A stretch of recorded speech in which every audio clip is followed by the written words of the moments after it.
District ya Kyenjojo nekwata omwanya gwa kabiri omu district ezirikukirayo obuhango kandi egyine kilometers 10 z'enkuuto kwonka kilomita 490 nizo zirikukorwa n'okurebererwa district.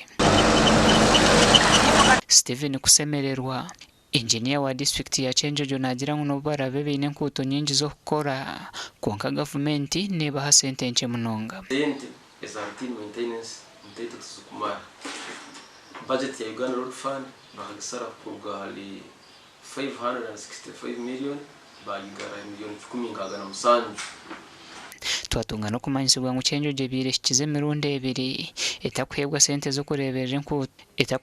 z'okureberera enkuuto ezi kwonka omurundi ogu zizire zoona. Budo orutandikireho nurwo rwa Kyenjojo kyakatwire orwaire rutokesa abantu muno baitatwija kugarukiza Nyarukoma baitu Nyarukoma kyakasura tusaba abantu bakumisirize engudo zoona tuzikora.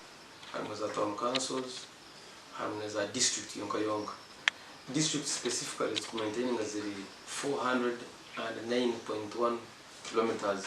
Oyihireho ebyoma ebikuba bikye ebimwe bikuzire kandi bifiire no kubikanikisa ku kibaremere. How much challenges when tutunga mu equipment.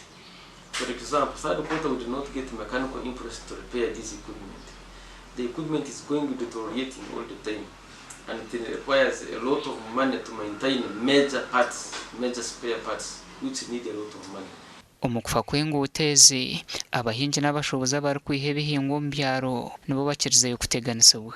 Gasha kwa Daniel Bingana.